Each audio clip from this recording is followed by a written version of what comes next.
What's going on, everyone? Welcome back to the channel. So today we're going to cover all of the injuries that happened in Nashville. So first up, let's cover the two guys that we know are now out. First up, we have Cameron McAdoo. So McAdoo unfortunately suffered a broken shoulder blade as well as some muscle tearing in his shoulder, and unfortunately he's not going to be able to be returning to the Supercross series.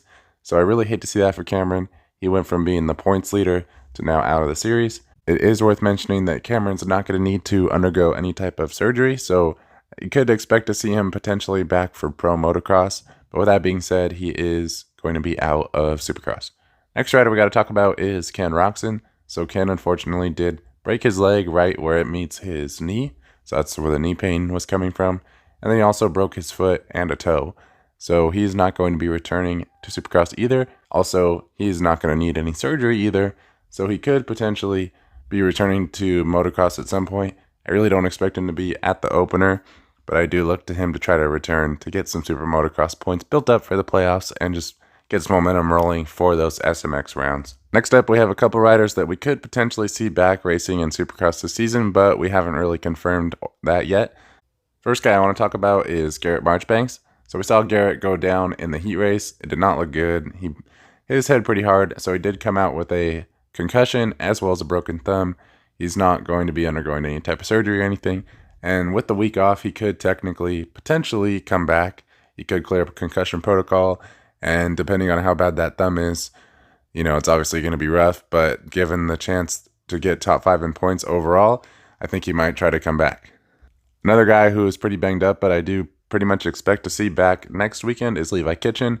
Now, Levi is locked in a pretty tight points battle with RJ, so I look for him to try to return at the next round. He does have a week off to try to heal. Also, we did see him finish the last race that he was in, so that's a good sign. He does have some injured ribs. He didn't really confirm if they're broken or not. I think that's probably because he does plan on returning, so he could be trying to downplay his injury just to make it seem like he's actually okay. That way, for whatever reason, psychological or whatever the case may be, he could have an advantage. Either way, I look for him to be back at the next round and fighting for the title. Last guy we got to talk about is Chaseston. So we saw Chase go flying over that single or really big double across the start straight. He's claiming that his throttle body cracked and his throttle stuck. Now, I did see some video from the start gate point of view, and you don't really hear his throttle stuck. So I'm wondering if that was just off the face of the jump. It is pretty hard to crack or even get to the throttle body.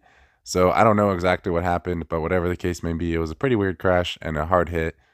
He obviously didn't finish the race, but it sounds like he's going to be back to 100% and racing in Philly. So that's good to see. So in summary, McAdoo is out for the foreseeable future. Roczen definitely out for the foreseeable future. Marchbanks could be returning soon. Kitchen is most likely going to be back, and Sexton is back. That's going to go ahead and do it for the injury update, guys. Just want to keep things nice and short and to the point for you. If you guys enjoyed the video, please feel free to subscribe. We're going to try to keep these videos coming all season long. I'm also trying to build the channel. If you guys would like to support the channel, I did just launch my website.